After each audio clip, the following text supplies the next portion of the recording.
Jeeva today பார்வையாளர்களுக்கு வணக்கம். இன்றைய நேர்காணலில் எழுத்தாளர், திரைப்பட வசனகர்த்தா, அண்ணா திராவிட முன்னேற்ற கழகத்தினுடைய கழக கலைப்பிரிவு பேச்சாளர் லியாகத் அலிகன் அறிவர். ஐயா வணக்கம். வணக்கம். லியாகத் அலிகன் என்றாலே ஒரு புரட்சிகர எழுத்துக்கு சொந்தக்காரர்.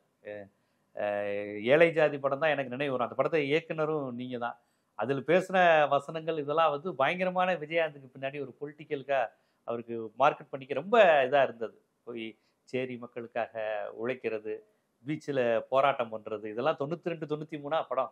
92 93லேயே வந்து அந்த வசனம் பேசினது, அந்த பாட்டு எல்லாமே பயங்கரமானது. அதற்கு பிறகு நிறைய வசனங்கள். இது அரசியல் ரீதியாக பார்க்கும்போது நீங்கள் ஒரு திராவிட உணர்வாளர். உங்களுடைய எழுத்துக்கள்லாம் இந்த திராவிட உணர்வு, சமூக நீதி, அடித்தட்டு மக்களுக்கான ஒரு நியாயம் கேட்கணும், நீதி கேட்கணுங்கிற அந்த உணர்வு உங்களிடம் உண்டு. நீங்கள் அதிமுகவில் சேர்ந்தீங்க. அதிமுகவில் பொறுப்பில் ஜெயலலிதா அம்மையார் இருக்கும்போதே இது பண்ணீங்க. இன்னைக்கு நீங்கள் இருக்கக்கூடிய அதிமுக அந்த திராவிட தன்மையை இழந்து விட்டது, அந்த சமூக நீதி அரசியலை இழந்து விட்டது, பாஜகவிடம் முழுமையாக ஒரு கைப்பாவையாக மாறிட்டாங்களே அப்படிங்கிற ஒரு விமர்சனம் வருது. எல்லா அதிமுகவினுடைய எம்ஜிஆர் தொண்டர்களும் முதற்கொண்டு வேற கட்சிக்கு போகிறாங்க, குறிப்பாக திமுகவுக்கே போகிறாங்க. அன்வர் ராஜா ராமநாதபுரம், அவர் எந்த அளவுக்கு எம்ஜிஆர் ரசிகர்னு எல்லாருக்கும் தெரியும், மிகப்பெரியவர் சவுத்தில். அவர் போகிறாங்க. தொடர்ச்சியாக பலர், ஓபிஎஸ்ஸே போய் சந்திச்சுட்டு வந்தார். அதுவே பயங்கர சலசலப்பாச்சு. ஓபிஎஸ் போய் திமுக சந்திக்கிறாரா அப்படின்னு. அப்போ ஒரு மாதிரி அதிமுக இது இனி நம்ம திராவிட கட்சி இல்லை அப்படிங்கிற ஒரு ஃபீலிங் பழைய அதிமுக தொண்டர்களுக்கு வந்துருச்சா? இந்த கேள்விக்கு பதில் சொல்கிறதுக்கு முன்னால் நீங்கள் சொன்னீங்க, என் படங்களை பற்றி சொன்னீங்க. என் படங்கள் பூரா என் மக்களுக்காக எழுதின படங்கள், மக்கள் பிரச்சனைகளுக்காக சொன்ன படங்கள். அரசியல்வாதிகள் தப்பு, அதிகாரிகள் தப்பு, யார் தப்பு பண்ணாலும் அதுக்கு எனக்கு வெப்பனாக இருந்தவர் விஜயகாந்த் அவர்கள். என்னை எழுத வச்சவர் அவர் தான்.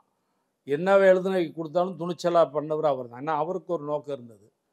நாங்கள் வந்து அவர் அரசியலை கொண்டு வரணும், பெருசாக்கணும்னு இப்ராஹிம் ராவுத்தர் நான் நினச்சோம். இப்போ ஒரு அரசியல் கட்சியில் ஏடிஎம்கேல நீங்கள் சொன்ன மாதிரி சேர்ந்துருக்கேன். இப்போ நான் வந்து அரசியல் லியாக்கத்துலைக்கான பேசலை, பழைய லியாக்கத்துலைக்கான பேசுகிறேன். நியாயத்துக்காக எழுதுகிறவன், நேர்மையாக எழுதுகிற அந்த லியாக்கத்துலைக்கான பேசுகிறேன். நான் என்னென்னலாம் சந்திச்சிருக்கேன்னு உங்களுக்கு சொல்லணும்னா, எழுதுறதுக்கு கை இருக்காது, வெட்டிடுவோம்லாம் சொல்லி என்னை மிரட்டியிருக்காங்க. ஏழை ஜாதி படம் பார்த்துட்டு ஈரோட்டிலாம் ஏழை ஜாதி படப்பட்டியெல்லாம் தூக்கிட்டு ஓடிருக்காங்க. நான் சந்திக்காத எதிர்ப்பு கிடையாது. இப்போ கலைஞர் மேலே நான் ரொம்ப பற்றுள்ளவன். ஏன்னா சின்ன வயசுலேருந்தே அந்த திராவிட உணர்வு தான். கலைஞர் மீட்டிங் எங்கே இருந்தாலும் முன்னால் போய் நின்று பேசக்கூடியவன். சென்னைக்கு வந்த பிறகு கலைஞரோட இவ்வளோ நெருங்குவேன், அவர் எம்எல்ஏ இவ்வளோ பாசம் வச்சுருப்பார்னு தெரியாது. அப்படி இருந்தவன் நான். ஒரு விஜயகாந்துக்காக நம்ம அரசியல் அவர் கொண்டு வரணும்னு எழுத நம்ம மேலே கலைஞருக்கு ஒரு சின்ன கோபம் வர ஆரம்பிச்சது. என்னுடைய அசிஸ்டண்ட் ஒருத்தன் அங்கெல்லாம் கலைஞர்கிட்ட கலைஞர்கிட்ட மீனாட்சி கல்யாணம்னு ஒரு படம், அவன் கதை, கலைஞர் வசனம் உண்டு. அவன்கிட்டலாம் அடிக்கடி சொல்லுவாரான், என்னப்பா நம்ம பையனாக இருக்கான், நம்மளவே அட்டாக் பண்ணி எழுதுறாப்புல அப்படிலாம் சொல்லுவாப்புல. அப்போ வந்து அந்த இப்போ நம்ம மேலே ஒரு பெரிய இருந்தால் தானே இருக்கும். என்னுடைய எல்லா படமும் பார்த்துருக்காரு. சிஎம்ஆர் காலத்தில் கூட என்கிட்ட ஃபோனில் பேசுவார், படத்தை பற்றி, கரெக்ஷனை பற்றி எல்லாம் பேசுவார்.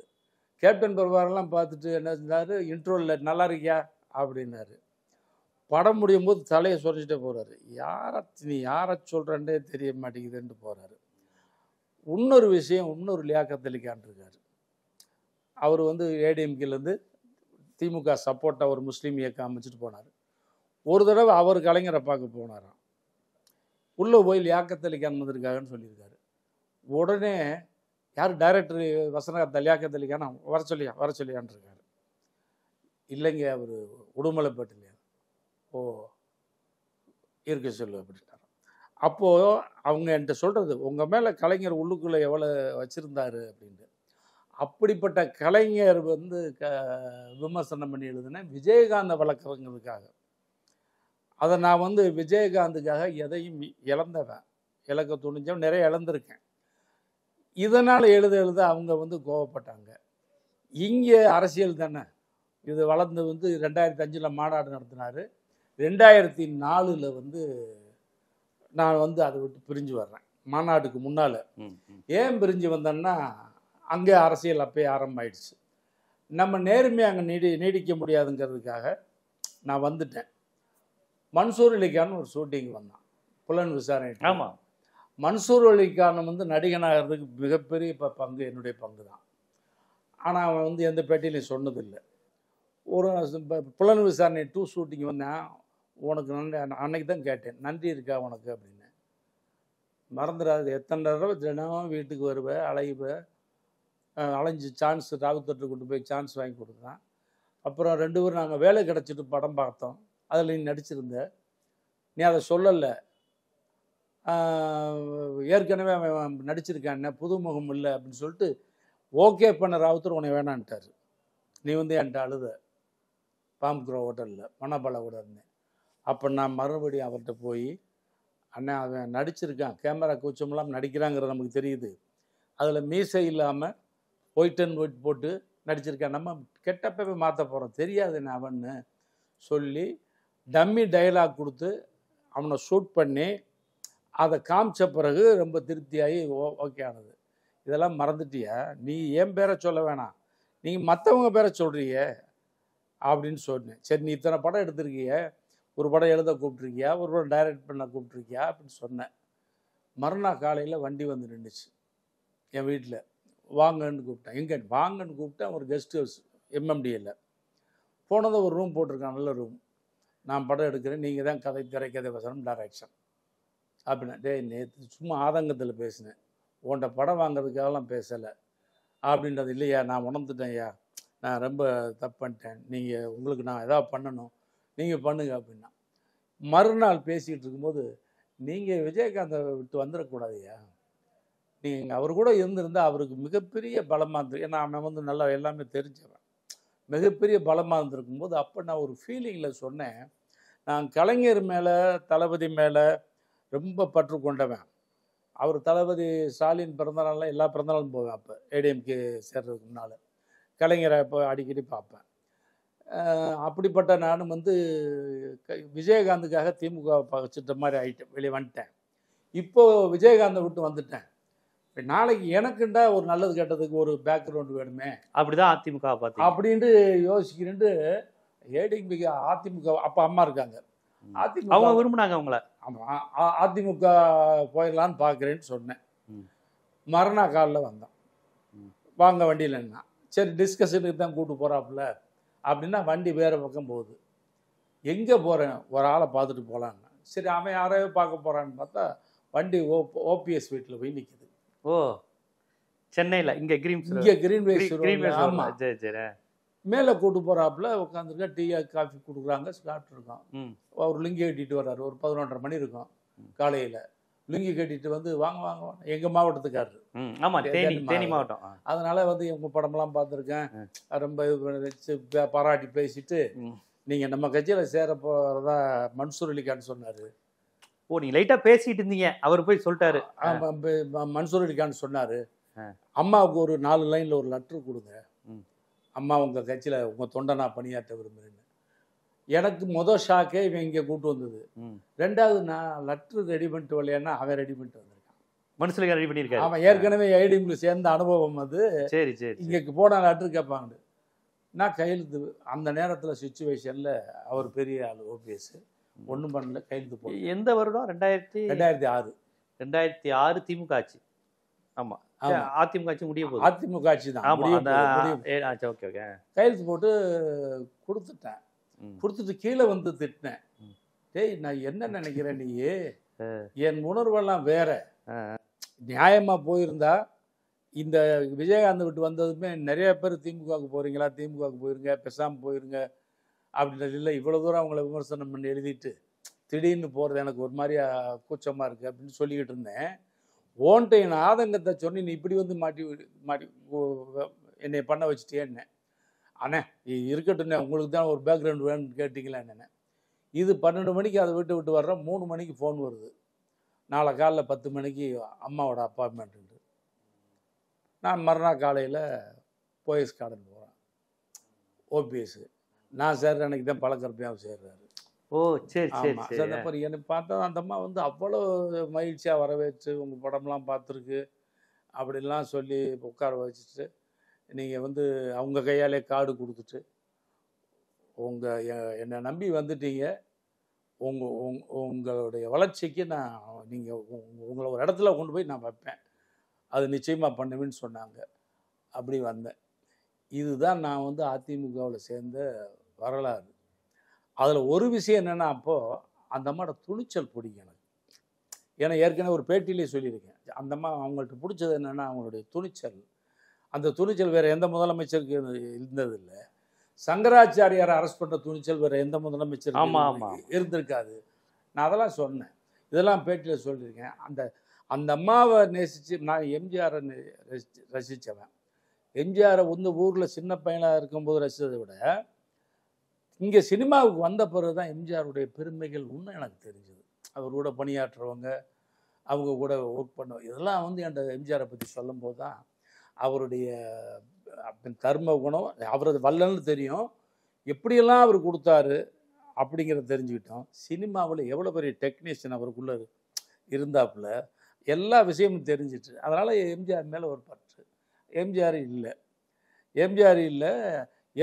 இல்லை இறந்தபோது அவர் மேலே உள்ள பாசத்தினால ஒரு டயலாக் எழுதினேன். தாய்ப்பாசங்கிற படத்தில் அர்ஜுனும் ராம்கியும் பேசிக்கிட்டு இருப்பாங்க.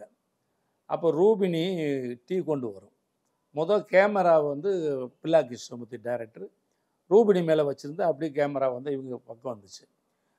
திடீர்னு என்ன செஞ்சார், மாற்றிட்டார் கேமரா. இவங்க அர்ஜுன் சார்லி மேலே வச்சு இப்படி ட்ராலி போட்டு ரூபினியை கொண்டு வர்றாரு. அதனால் இவங்க 2 பேரும் பேசிக்கிட்டு இருக்க மாதிரி ஒரு டைலாக் போடுங்கன்ட்டார். ஏன்னா வர்ற வரைக்கும் இது என்ன சார் டைலாக், புக்கு படிச்சுக்கிட்டு இருக்கேன், அப்படி வைக்க வேண்டியது நான் ஜாலியாக சொல்கிறேன், இல்லை ஏதாவது ஒரு 2 லைன் போடுங்கன்றார். அப்போ திடீர்னு அவசரமாக எழுதி ஒன்று போட்டேன். சார்லி கேட்பார் அர்ஜுன்கிட்ட, ஏபிசிடி எத்தனை எழுத்துன்னார். அவர் ஏன் கேட்குற, 26 சார்லி சொல்லுவார், இல்லை 23, 3 எழுத்து மறைஞ்சிருச்சு, MGR. இந்த ஷாட் முடிஞ்சு படம் தியேட்டர் ரிலீஸ் ஆன படம் இறந்ததுக்கு அப்புறம், எம்ஜிஆர் இறந்த சமயத்தில் இந்த சீனு பார்த்தா தியேட்டரே அதிரி ஆயிடுச்சு. அப்போ நம்ம எம்ஜிஆரை நேசிச்சிருக்கோம், எல்லா வகையிலும் நேசிச்சிருக்கோம். அரசியலில் அவர் பண்பு, அவர் கலைஞரை வந்து சிஎம் ஆனதை விட கலைஞரை மதித்தவர். ஒரு முக்கியமான ஒருத்தர் வந்து மேடையில் பேசும்போது கருணாநிதினு சொன்னதுக்கு அப்படி நிறுத்த சொல்லிட்டாராம். என் நண்பனை பேசாத கலைஞர்னு சொல்லு, கருணாநிதி அந்த அளவுக்கு நேசித்தவர். இப்போ நம்மளும் கலைஞரை நேசித்தவன் சின்ன வயசில் இருந்தேன். அதனால் ஒரு பற்று. நம்ம இங்கேயும் திமுகவும் நம்ம மேலே வருத்தப்பட்டுச்சு, இங்கேருந்து வந்துட்டோம். அப்படிங்கும்போது இந்த அம்மாவை பிடிக்கும், துணிச்சல்.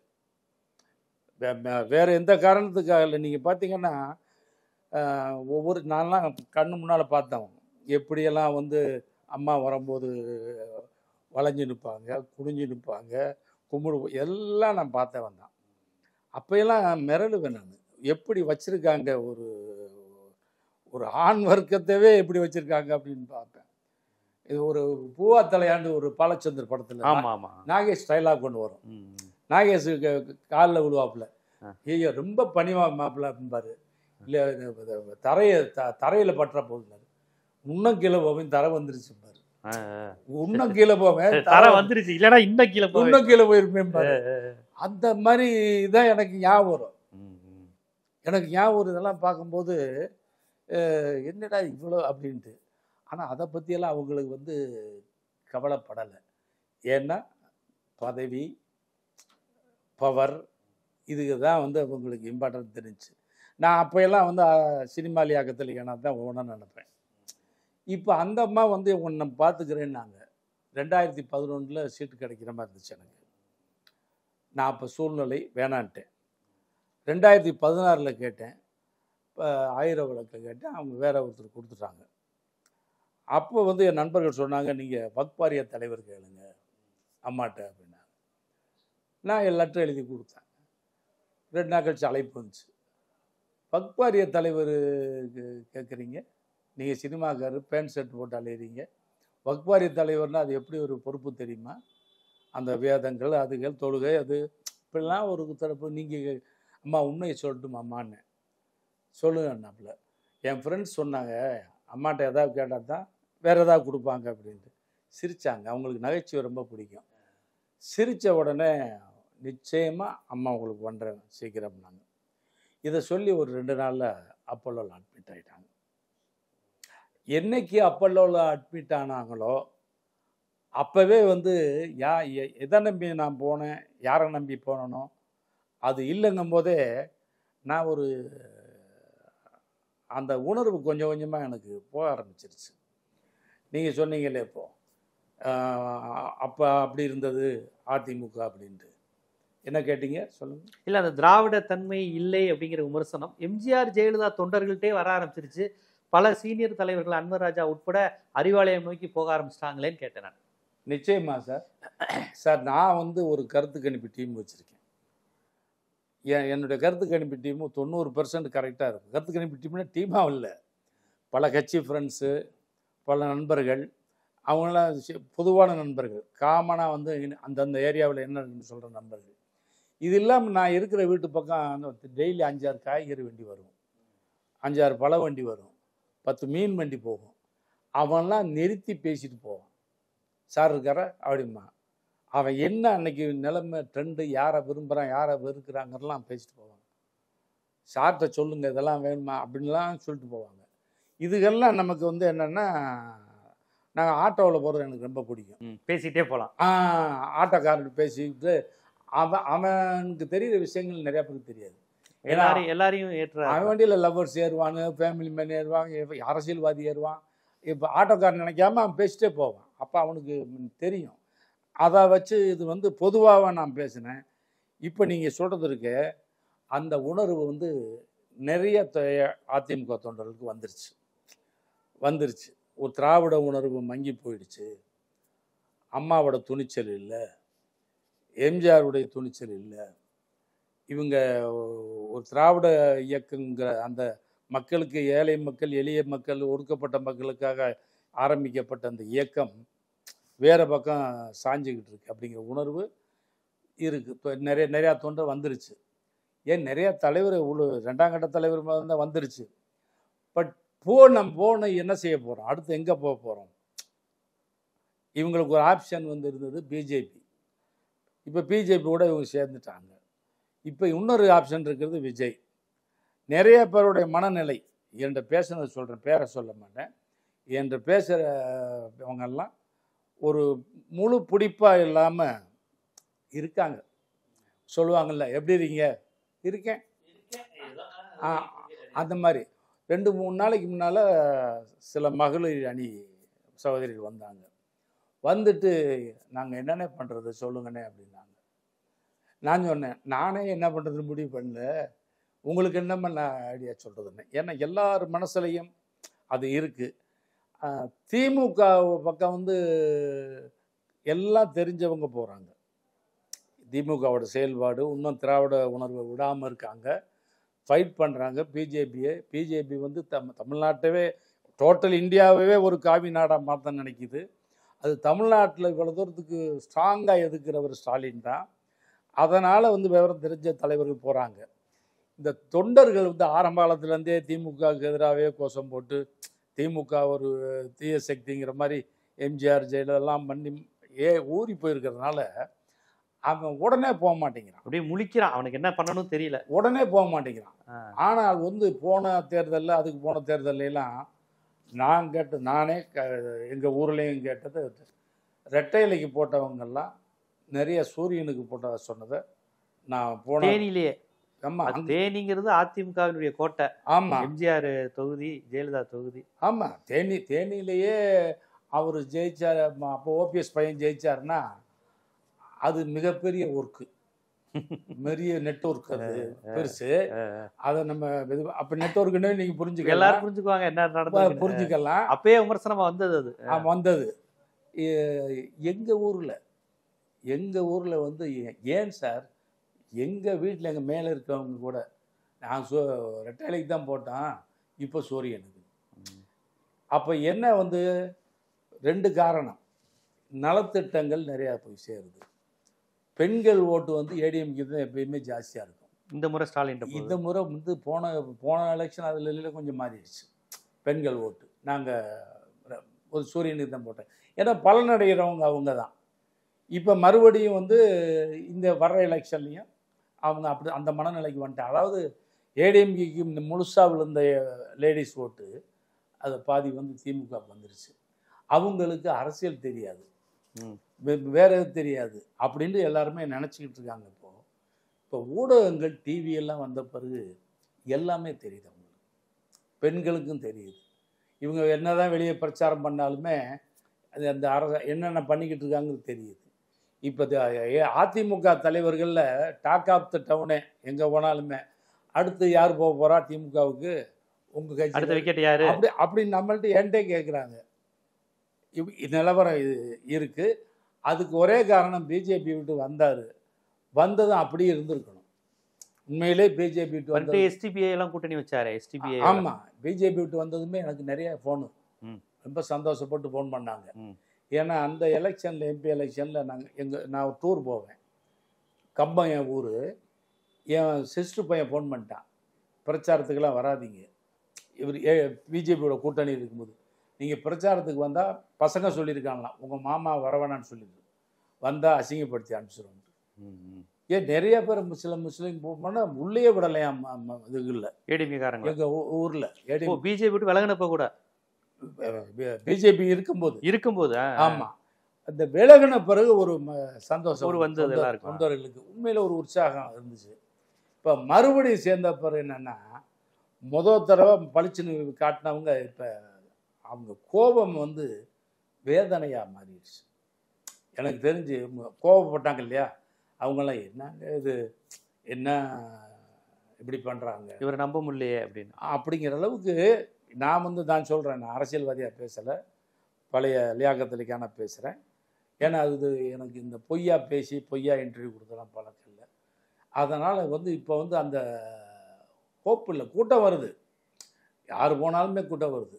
இப்போ பிரமிளா தானியார் போகிறாங்க, அவங்க இடத்துக்கும் கூட்டம் வருது. இவர் பிஜேபி வந்து மொத்த தமிழ்நாட்டையும் பிஜேபி பிடிக்கணும்னு பார்க்குறாங்க. இது என்னுடைய கருத்து மட்டும் இல்லை, மக்களே சொல்கிறாங்க.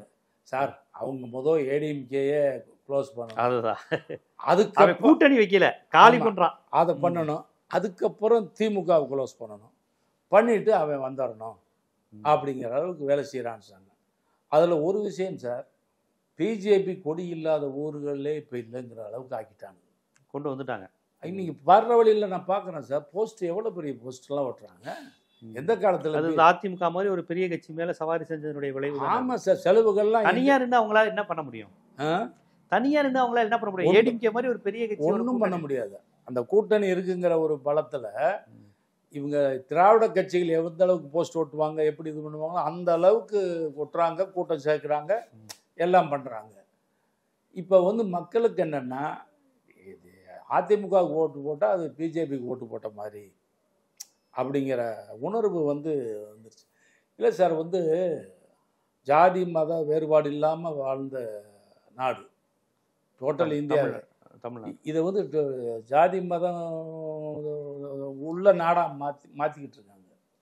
இந்த தமிழ்நாட்டை மட்டும் மாற்ற முடியல. ஆனால் எவ்வளோ காலத்துக்கு? அதாவது சொல்லுவாங்க இல்லையா, என்னதான் முயற்சி பண்ணால் எதை வேணாலும் சாதிக்கலான்னு. அவங்கள்ட்ட எல்லாமே இருக்குது, பண பலம், படை பலம். பிஜேபியில் ஓட் மிஷினே அவங்க கையில் தானே இருக்குது, இவிஎம்ஏ அவங்க கையில் தானே இருக்குது, ஓட் மிஷினே அவங்க கையில் இருக்குது சார். கோர்ட்டா நீதிபதி அவன் இருக்காங்க, ஊடகங்களா நார்த்து ஊடகங்கள் பூரா அவன் பார்த்துருக்கான், பெரிய பெரிய பண முதலாளிகளாக அவன் பையில் இருக்கான். நீங்கள் ஒரு நியாயம் கேட்டு போகணுன்னா அவங்கள எதிர்த்து யார்கிட்ட கேட்க போகிறீங்க? அவங்க சப்போர்ட்டு தான் கேட்கணும். அவன் எப்படி தீர்ப்பு சொல்லுவான்? அவன் ஏதோ ஒரு நீதிபதி, நேர்மையான நீதிபதி வர்றாரு, கரெக்டாக சொல்கிறாரு. இங்கே கவர்னரை பாருங்கள், ஒரு கவர்னருடைய பொறுப்பு நமக்கு தெரியும். அவரு கௌரவமான பொறுப்பு. அவர் கவர்னர் அரசியல்வாதி மாதிரி நடந்துக்கிறாரா, கவர்னர் மாதிரி நடந்துக்கிறாரா, இதுவும் மக்களுக்கு தெரியும். கோர்ட்டில் உச்சநீதிமன்றம் தீர்ப்பில் போது இன்னமும் தெரியும். ஆனால் இங்கே வந்து மற்ற மாநிலத்தில் இருக்க ஒற்றுமை தமிழ்நாட்டில் இல்லை. நீங்கள் கர்நாடகா எடுத்துக்கங்க, ஒரு தண்ணீர் பிரச்சனை, காவிரி பிரச்சனை, எல்லா கட்சியும் ஒன்று சேர்ந்துறாங்க. அது நியாயமாக இல்லைன்னா கூட ஒன்றா போராடுவாங்க. மொழி பிரச்சனை, அந்த பிரச்சனை. இங்கே திமுக எதை சொல்லுதோ ஏடிஎம்கே அகைன்ஸ்டாக தான் இருக்கும், ஏடிஎம்கே எதை சொல்லுதோ இது எதிர்பார்க்கும். இந்த ஆதரிக்கிற கூட்டணிகள்லாம் அதை மாற்றி பேசுவானுங்க, இதை மாற்றி பேசுவாங்க. பாருங்கள், நீங்கள் ஒரு அரசியல்வாதி பேசுனதை ஒரு 10 வருஷத்துக்கு உண்டானதை எடுத்து போடுங்க, ஒரு வருஷத்துக்கு ஒன்று மாற்றி மாற்றி பேசியிருப்பாங்க. இங்கே அந்த ஒற்றுமை இல்லை. நம்ம ஜெயிக்காட்டி பரவாயில்ல, அவன் இருக்கக்கூடாது. இந்த ஒற்றுமை இப்போ இப்போ கல்வி உதவித்தொகை கொடுக்கல, இப்போ கவர்னருடைய நடவடிக்கைகள், இதுகளெல்லாம் ஒட்டுமொத்த நம்ம தமிழ்நாட்டில் இருக்க எல்லா கட்சியும் சேர்ந்து குரல் கொடுத்தா கவர்னர் இப்படி பண்ணுவாரா சார்? இது பொதுவான மக்கள் நலன் இல்லையா? இப்போ இங்கே தமிழ்நாட்டை பொறுத்தளவில் பொதுவான மக்கள் நலன் இல்லை, எல்லாமே ஒரு சுயநல அரசியலாக போயிடுச்சு. ஒரு பொதுநல அரசியலுங்கிறது இல்லை. எல்லாம் ஒன்றா இருந்தால் என்ன வேணாலும் சாதிக்கலாம். டெல்லியில் யார் வந்தாலுமே நம்ம ஜெயிக்கலாம். ஆமாம் ஆமாம், டெல்லியில் கட்சி பேதம் இல்லாமல் நிற்கணும். கட்சி பேதம் இல்லாமல் அது என்கிட்ட இன்னொரு கருத்து இருக்குது சார். சில மாநிலங்களில் அரசியல்வாதி நல்லா இருக்கான், அதிகாரி கெட்டு போயிட்டான். சில மாநிலங்களில் அதிகாரி நல்லா இருக்கான், அரசியல்வாதி கெட்டு போயிட்டான். இந்த தமிழ்நாட்டில் மட்டும்தான் தான் அரசியல்வாதிகள், அதிகாரிகள், மக்கள் மூணும் கெட்டு போனது இந்த தமிழ்நாட்டில் தான். அப்புறம் எப்படி நீங்கள் அதை, நான் பல வருஷங்களுக்கு முன்னாடி எழுதியிருக்கேன், இனிமேல் இந்த நாட்டை ஆண்டை வந்தால் ஆட்சிக்கு வந்தாலுமே காப்பாற்ற முடியாதுன்னு எழுதியிருக்கேன். நான் அப்படி தான் சார் போய்கிட்டு இருக்கு. கெட்டு போகிற ஒருத்தர் நல்ல ஒரு ஆட்சின்னா கெட்டு போகிற ரேஷியோ வேணால் குறைக்கலாம். வருஷத்துக்கு 10% கெட்டு போகுதுன்னா 5% குறைக்கலாம், முடியவே முடியாது. இது ரெண்டாவது, இன்றைக்கி ஒரு வேதனையான விஷயம் மக்கள் பேசுகிறாங்க. இன்றைக்கி இப்போ போலீஸ் டிபார்ட்மெண்ட்டில், அதிகார வர்க்கத்தில், எல்லா டிபார்ட்மெண்ட்லையுமே ஆர்எஸ்எஸ் பிஜேபிக்காரங்க நிறைய ஆயிட்டாங்க. இவங்க திமுக கவர்மெண்ட்டுக்கு சரியாக ஒத்துழைப்பு கொடுக்காம ஒரு பேடு நேம் வர்றதுக்கான வேலையெல்லாம் செய்கிறாங்க. அப்படிங்கிறது மறைமுகமாக ஆர்எஸ்எஸ் வேலை பார்க்குது சார். ஒரு அதிகாரி போகிறான், உடனே இப்போ உதவித்தொகையோ ஒரு லேடி கேட்டு போகிறாங்க, அதெல்லாம் இப்போ இல்லைம்மா, ஆமாம் அதெல்லாம் கவர்மெண்ட் நிறுத்திடுச்சு அப்படின்னு சொன்னால் அது என்ன பண்ணுது? அவன் அப்படி சொல்கிறாங்கிறது சிஎம்க்கு தெரியுமா, மேலே தெரியுமா? ஒரு அதிகாரி நினச்சா கவர்மெண்ட்டுக்கு நல்ல பேர் வாங்கி கொடுக்கலாம், கவர்மெண்ட்டுக்கு கெட்ட பேர் வாங்கி கொடுக்கலாம். இந்த இப்போ பாருங்கள், ஒரு துப்புரவு பணியாளர் இதில் இப்போ எல்லாம் சார் ஊடகங்கள் ஆயிடுச்சு. நீங்கள் பொது வழியில் என்ன பேசினாலும் எவனா ஒருத்தர் எடுப்பான், அவனுக்கு வேண்டியதை மட்டும் போடுவான், அது பரவிடும். இது அரசியல்வாதிகள் இதை உணரணும். உணர்ந்து நம்ம நாட்டுக்காக உழைக்கிறோம் அப்படின்னு உண்மையாக உழைக்கிறவங்கள அடையாளம் தெரியுது சார். அதனால் நல்லா அடையாளம் தெரியுது.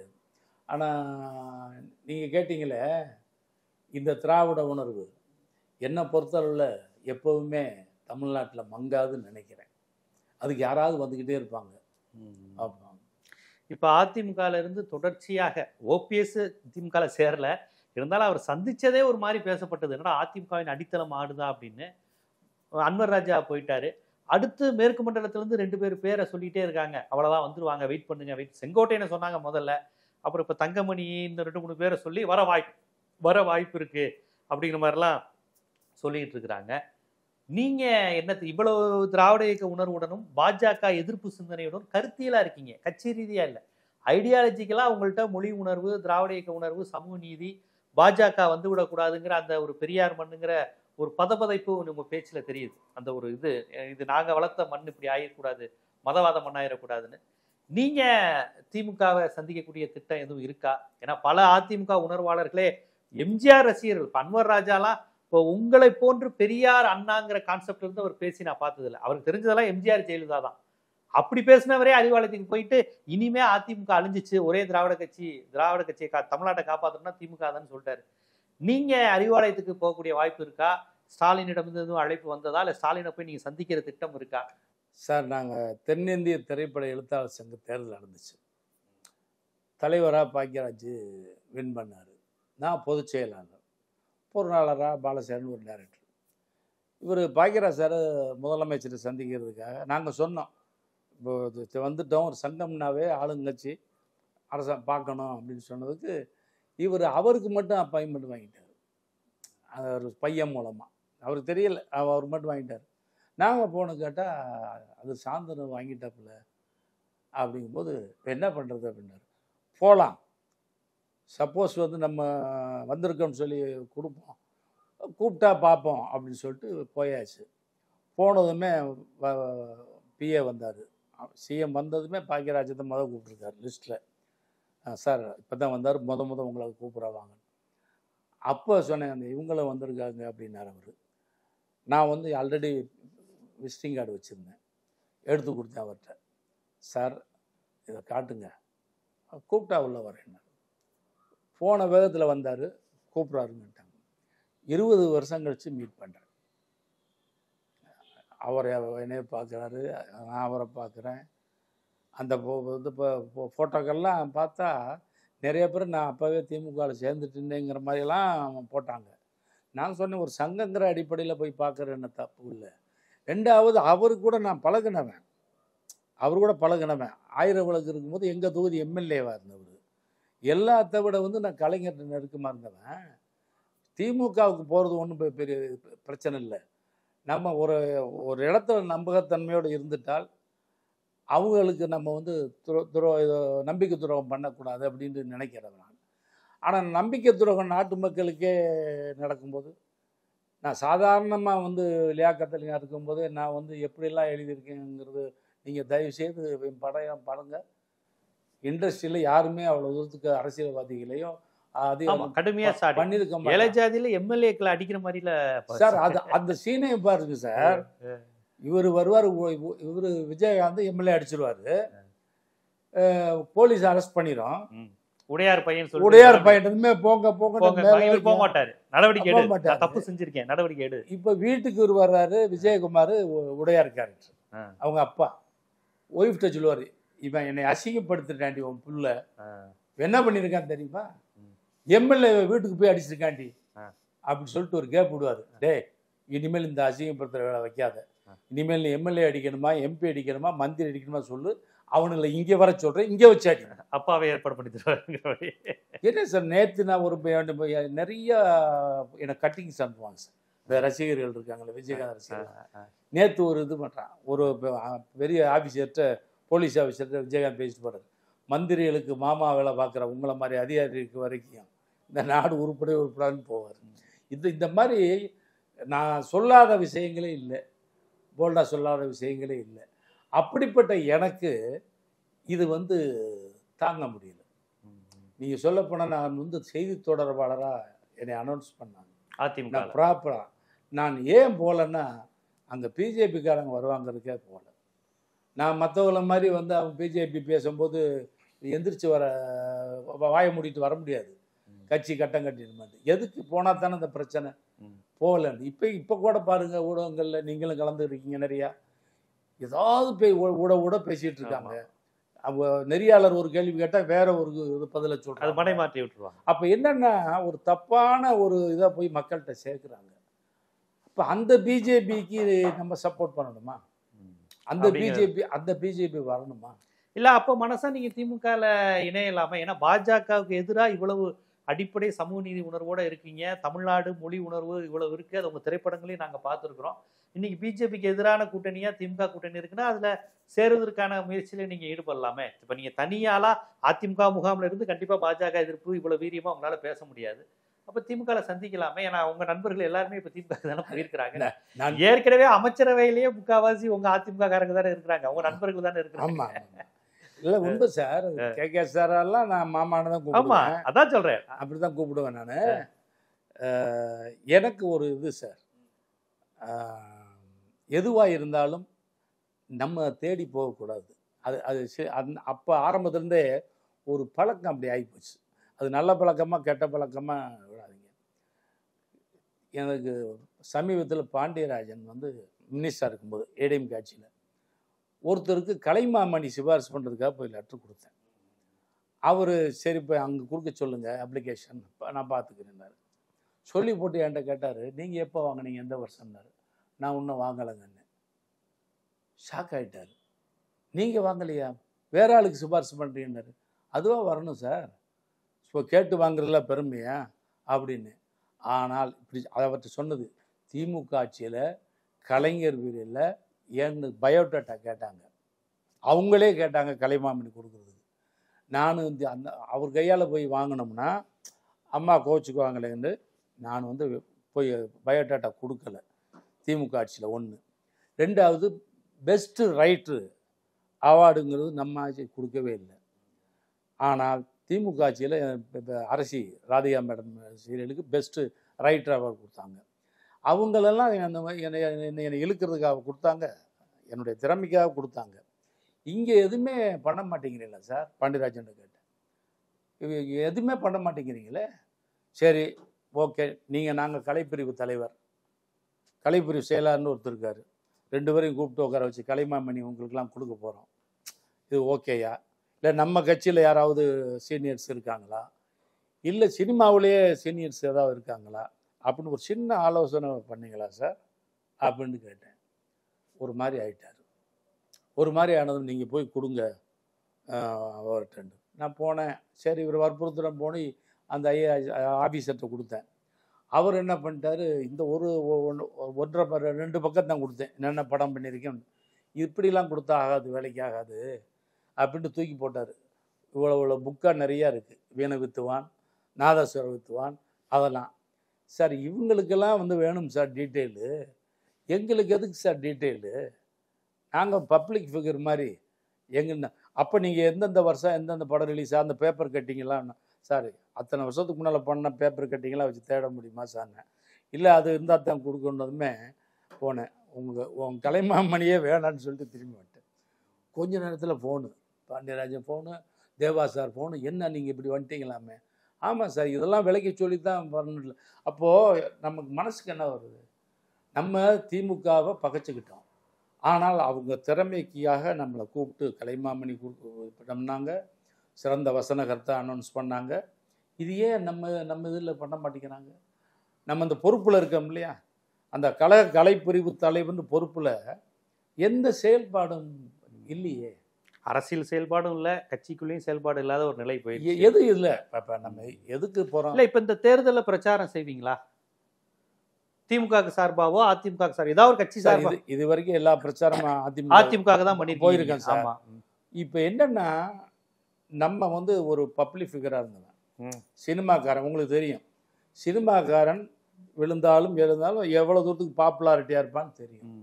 நம்ம போனோம், அந்த மாதிரி இருக்கும்போது போனோம், நம்பிக்கை கொடுத்தாங்க, உங்களுக்கு நல்ல ஃபியூச்சர் ஏற்படுத்தி கொடுக்குறேன்னு சொன்னாங்க. இப்போ அது இல்லை. இப்போ யாரை நம்பி நான் என்ன வெறுமனே பொதுக்கூட்டம் போகிறது? திமுக பிரச்சாரத்துக்கு போவீங்க சார்? பொதுக்கூட்டம் போகிறதுக்கு மட்டுமா நம்ம ஒரு கொள்கை உணர்வோட இருக்கு? அதுக்கு எத்தனையோ பேச்சாளர்கள் இருக்காங்க. ஒரு பொதுக்கூட்டத்துக்கு போய் பேசிட்டு வர்றதுக்கா? நமக்கு ஏதாவது ஒரு பொறுப்பு, அந்த பொறுப்பில் வேலை செய்கிற ஒரு பவர். இப்போ கலைப்பிரிவு தலைவர்னு கொடுத்தாங்க, அதுக்கு உண்டான அந்த கட்சியோட இதில் பொதுச் செயலாளருக்கு தான் பவர், கட்சி பயிலாப்படி. எனக்கு தலைவர் கொடுத்தாங்க, ஒன்றும் செய்ய முடியல.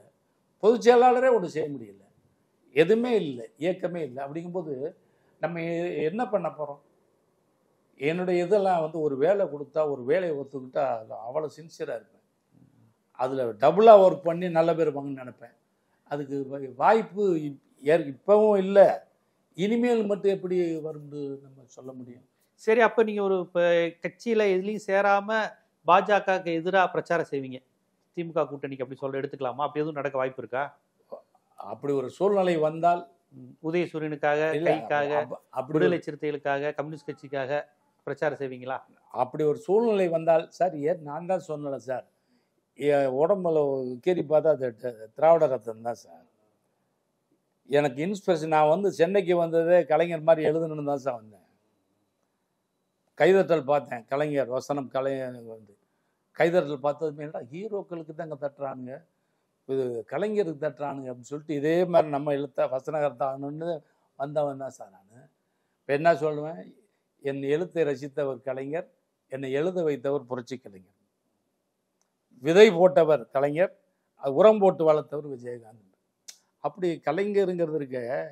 எனக்கு இந்த கட்சியில் சேர போகும்போது சொன்னாங்க, இப்போ சேர்ந்த பிறகு கூப்பிட்டு மேடையிலலாம் நீங்கள் கலைஞர்னு சொல்லக்கூடாது, கருணாநிதி தான் சொல்லணும். நான் அன்னைக்கு சத்தியமாக ஒரு 2 நாளாக ஒரு மாதிரி ஆகிட்டேன். ஏன்னா இதுக்காக நம்ம போய் சேர்ந்தோம், அது வேற. ஏன் கலைஞர்னு சொன்னால் அந்த கட்சி என்ன இருக்குது? இல்லை, அதனால தான் கேட்குறேன். இப்போ நீங்கள் பாஜக எதிர்ப்பில் வேலை அவ்வளோ உறுதியாக இருக்கீங்க, பாஜக இந்தியாவை கபலீகரம் செய்யுது, குறிப்பாக தமிழ்நாட்டுக்குள்ளே வர முடியல, ஆனால் அதுக்கான வேலையும் நடக்குதுங்கிறீங்க. அப்போ உங்களை போன்ற இயல்பாகவே ஒரு சமூக நீதி சிந்தனையாளர்கள், தமிழ் உணர்வாளர்கள், அது பாஜக வரக்கூடாதுக்காக பிரச்சாரம் செய்வீங்க. இந்த தேர்தல் வாய்ப்பு இருக்கு, எதிர்பார்க்கலாம். வாய்ப்பு கிடைச்சால் இறைவன் கொடுத்தால். என்னுடைய கேரக்டர் சொன்னேன் உங்கள்கிட்ட. வழிய போய் அது அது ஆனா திமுக கூப்பிட்டா போவீங்க இல்லை, அது பிரச்சாரம் செய்வீங்க. இயல்பாகி போச்சு எனக்கு. ஏன்பா யாரும் கூப்பிடாம போய் எங்கள் வீட்டிலே திட்டுவாங்க, நீங்கள் போய் கேட்டால் தானே அப்படின்ட்டு. நான் வந்து அந்த பழக்கமே இல்லை சினிமாவிலையும் சரி. சினிமாவிலே என்னை சிங்கம் மாதிரி வச்சுருந்தார் விஜயகாந்த். என்னை அப்படி வச்சுருந்தார். அதுக்கு தனி பேட்டியாக கொடுக்கலாம். அதனால் சினிமா சான்ஸ் கூட இது வரைக்கும் நான் வந்து படங்கள் இல்லாத நேரத்தில் கூட யார் வாசப்படியும் போய் எந்த இயக்குனரையும் எந்த ஹீரோட்டையும் போய் எனக்கு எழுத ஒரு வாய்ப்பு கொடுங்க நான் கேட்டதே கிடையாது. ஆனா இப்ப திமுக கூட்டணி கேட்டுச்சுன்னா பிரச்சாரம் செய்வீங்க. வாங்க சார் பிஜேபிக்கு எதிராக உங்களை போன்றவர்கள்லாம் வேணும் சார். சார் விரும்பி கூப்பிட்டு விரும்பி பண்ணணும். ஸ்டாலினே கூப்பிட்டா பிரச்சாரம் செய்வீங்க சார். விரும்பி பண்ணணும்னா விரும்பி அழைச்சாங்க. இப்ப நாஞ்சில் சம்பத் போன்றவங்க திமுகல சேரல. ஆனா பிஜேபிக்கு எதிராக திமுக கூட்டணிக்காக அவர் தொடர்ந்து பேசுறாரு. நாஞ்சில் சம்பத் இப்ப அது உங்களுக்கு தெரியுங்களா, அவரும் உங்க கட்சியில இருந்தவர் தான். அவர் இப்ப திமுக நான் பலமுறை கேட்டிருக்கேன், என்ன சார் கட்சியில சேர வேண்டியதானே, திமுக காண்டி பிரச்சாரம் செய்வேன், பிஜேபி ஒழியணும், அதுக்கு எதிராக நான் என்ன பிரச்சாரம் பேட்டிகள் எது வேணாலும் கொடுக்குறேங்கிறாரு. ஆனா அதனால கேட்டேன், அந்த மாதிரி நீங்களும் பாஜகக்கு எதிராக பிரச்சாரம் செய்வீங்களான்னு கேட்டேன். இப்ப நாஞ்சில் சம்பத் சார் வந்து எங்க ஊர்ல இருந்து நிறைய போகணும் சார். சேர்ந்த பிறகு பிஜேபியெல்லாம் நீங்கள் கூட்டணியாக இருந்தால் நீங்கள் வந்து கிட்டே வராதுன்றாங்க சார். இப்போ நம்ம சொந்த பந்தங்கள் போகிறோம், சொந்த பந்தங்களில் இப்போ 20 பேர் இருந்தாங்கன்னா 18 பேர் கொதிக்கிறாங்க சார். என்னது நீங்கள் போய் சும்மா பேசாமல் போயிருங்க, இதெல்லாம் வேணாம் உங்களுக்கு அப்படிங்கிற அளவுக்கு சொல்கிறாங்க. அந்த அளவுக்கு பிஜேபி எதிர்ப்பு மனநிலை. இப்போ இவங்க வாக்கு வாங்கிறதுக்கு என்னென்ன தந்திரங்கள் பயன்படுத்த போகிறாங்களோ அது வேறு விஷயம். ஆனால் ஒரே ஒரு விஷயம், அந்த செடி முளைக்க ஆரம்பிச்சிருச்சு. பிஜேபிங்கிற செடி முளைக்குது, விசச்செடி. அந்த அதான் அதுக்கு எதிராக நீங்க பிரச்சாரம் செய்வீங்களான்னு கேட்டேன். அதுக்கு வாய்ப்பு வந்தால் பண்ணுவீங்க. அதாவது அது வந்து இதுக்காக சொல்லல, கௌரவத்துக்காக இல்ல, உணர்வுக்காண்டி. சின்ன வயசுல இருந்தே அந்த உணர்வு இருக்கு, எதுவும் தேடி போக கூடாதுங்கிற அந்த இது புரியுது. ஒண்ணு. ரெண்டாவது, சின்ன வயசுல இருந்தே எங்க குடும்பம் எங்க எல்லாமே உதயசூரியன். சின்ன பசங்களை கேட்டா கூட என்னன்னா உங்க கட்சி எதுனா இப்படித்தான் சொல்லுவாங்க சார். கண்டிப்பா. அப்படி உங்களுடைய அரசியல் பயணம் எங்கு தொடங்கியது, எங்கு வளர்ந்தது, எங்கு படர்ந்து நிற்கிறது, இப்ப ஏன் தேங்கி நிற்கிறது, அதற்கான காரணம் என்னன்னா, நீங்க வெறும் ஒரு வாய் வியாபாரியாக இருந்தால், எழுத்து வியாபாரியாக இருந்தா இருக்கலாம், நீங்க ஒரு கொள்கைக்காக இருக்கிறதுனால, பாஜகவுடன் இருக்கிறதுனால உங்களால செயல்பட முடியல. வெறுமனே பணத்துக்காண்டியோ ஒரு மேடைக்காண்டியோ இருக்கிறவா இருந்தா நீங்க எந்த கட்சியில வேணாலும் இருந்துக்கலாம். ஆனா அந்த கொள்கை இருக்கிறதுனால நம்ம தமிழ் மொழியை அளிக்கிற பாஜகவோட சேர முடியும், தமிழ்நாட்டை அளிக்கின்ற மதவெறியை தூண்டுகின்ற ஒரு அமைப்போட எப்படி நம்ம இருக்க முடியுங்கிற அந்த உணர்வுல பேசியிருக்கீங்க. அதே சமயம் நானா எங்கேயும் போக வேண்டிய அவசியம் இல்லைன்னு சொல்லியிருக்கீங்க. பார்ப்போம் 2026ல நீங்க ஒரு தீவிரமான ஒரு பிரச்சாரம் மாற வாய்ப்பு இருக்கு. அப்படி கூட நடக்கலாம். ஏன்னா பாஜகவுக்கு எதிராக பேச வேண்டியவர்களை தமிழ்நாட்டில் எல்லா மேடைகளும் தேடிக்கிட்டு இருக்கிறாங்க. அதுவும் நீங்க திறமையானவருங்கிறது ஆல்ரெடி ப்ரூவ் ஆனது. புதுசா இவர் எப்படி பேசுவார்னு யாரும் இது பண்ண மாட்டாங்க. உங்களை பத்தி 30 ஆண்டுகளா எல்லாருக்கும் தெரியும். பார்ப்போம் அது எப்படி அமையுங்கிறத பொறுத்து வந்து பார்க்கணும். இவ்வளவு நேரம் உங்களிடம் இருந்த சமூக நீதி உணர்வு, ஒரு மதவாத எதிர்ப்பு உணர்வு, விஜயகாந்த், கலைஞர், எம்ஜிஆர், ஜெயலலிதான்னு பெரிய பெரிய தலைவருடன் நீங்கள் காட்டிய நெருக்கம், அன்பு, அவர்கள் உங்கள் மீது வைத்திருந்த நம்பிக்கைன்னு பல்வேறு விஷயங்களை தமிழ்நாட்டு மக்களுக்கு ரொம்ப விரிவாக எடுத்து வச்சிருக்கீங்க. நன்றி. வணக்கம் சார்.